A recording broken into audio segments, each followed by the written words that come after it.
इनकी ये स्कीमें जारी हैं क्योंकि इनको पता है कि एस्टेब्लिशमेंट इनके साथ खड़ी है। मगर अब जो एस्टेब्लिशमेंट के 2-3 हिस्से बन चुके हैं, जैसे कि जनरल आसिम मुनीर साहब कहते हैं कि मुझे इलेक्शन नहीं चाहिए, अगर इलेक्शन हो गए तो फिर मुझे एक्सटेंशन नहीं मिलेगी। मगर बाबर अंजम साहब कहते हैं कि इलेक्शन हो गए तो मैं चीफ ऑफ आर्मी स्टाफ आऊंगा। इसी तरह अब आईएसआई और आर्मी के अंदर भी एक दीवार खड़ी हो चुकी है। उधर नवाज शरीफ इसका फायदा उठाना चाहता है। बेसिकली एस्टेब्लिशमेंट के अंदर ये जो दीवार खड़ी हुई है, इसका जिम्मेदार भी मियां मोहम्मद नवाज शरीफ साहब है और मरियम नवाज है। उसकी वजह कि नवाज शरीफ का जो अभी बयानिया आ रहा है कि मुझे सिर्फ और सिर्फ अपने केस माफीज नहीं चाहिए, मुझे उन जर्नलों के खिलाफ भी एहतसाब चाहिए, मुझे जनरल फैज और मुझे जनरल बाजवा के खिलाफ भी एहतसाब चाहिए।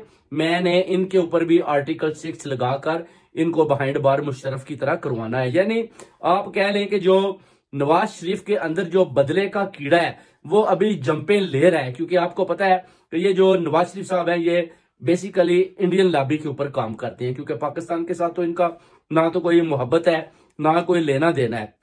इनका काम है सिर्फ और सिर्फ कब्जा करना और मुसल्लत होना, और ये वो हो रहे हैं क्योंकि इनको एस्टेब्लिशमेंट की आंखों में भी इन्होंने धूल झोली हुई है, उनको पैसा लगाया हुआ है, खरीदा हुआ है।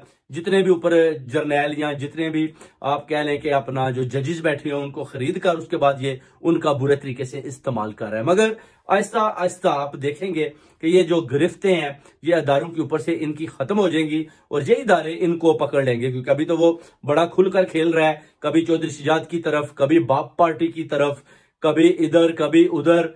फिर पूछेगा मेरे ऊपर केस किसने बनाए, फिर पूछेगा कि वो जी फलां काम कैसे हुआ। इधर मरियम नवाज भी देखे हैं, नवाज शरीफ अभी तक सस्पेक्ट हैं। इंग्लैंड में जो अरशद शरीफ का मर्डर हुआ है वो केस वैसे का वैसा ही है, उसके ऊपर भी ये नजर देख रहे हैं कि किस तरीके से खत्म किया जाए। उसके अलावा जो जिले शाह का मर्डर होता है उसका भी एहतसाब अभी वैसे का वैसा ही है। अब